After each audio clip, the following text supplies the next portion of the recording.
So Robert, what kind of marketing plan do you have in place right now? Well, I think the key word you mentioned was plan, as opposed to people just, at an appropriate time will try to send a mailing out.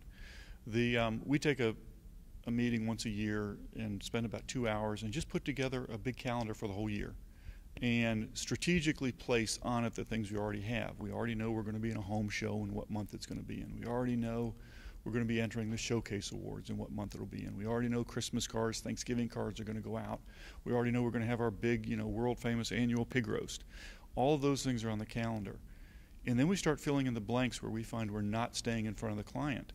And it may be that there's a 2 or 3 month period where we don't have an event plan, that we need to plan one or create one.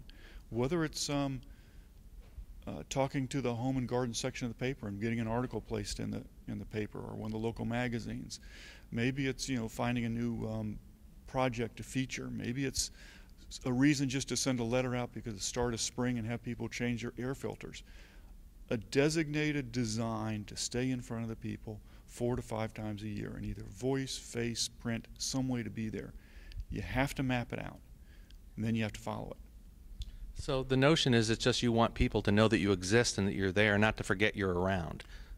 They'll tend to forget you if you don't stay there, and you have to keep your face in front of them, and you have to have a plan for it. And with a plan, you have to have a budget. Our budget runs about 1% of our cost. So we're going to do, hopefully we'll do about $2 million this year. That'll leave about a $20,000 advertising marketing budget for the entire year. Are some of those things you do more? What are the most expensive of those things you do? Some of them, and some of them must be free. A lot of them are free. The most expensive one we have is our wonderful world-famous pig roast, which we invite all of our clients to, and trade contractors and county officials and plans examiners and everybody who always helps us in business. So we have them come out to this great pig roast at our company every year. The least expensive ones are often sometimes the more effective ones.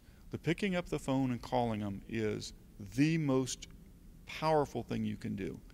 There's no competition on the line with you. A lot of the mailings are relatively cheap, but they're also impersonal. So the more personal ways you can reach them, the better. Anytime you can get a venue set up that you can be a speaker at, whether it's the local Kiwanis meeting or a business club of some kind, anytime you can put yourself in front of a bunch of people and actually get to touch, see, feel, it works better. Well, thank you very much, Robert. Thank you.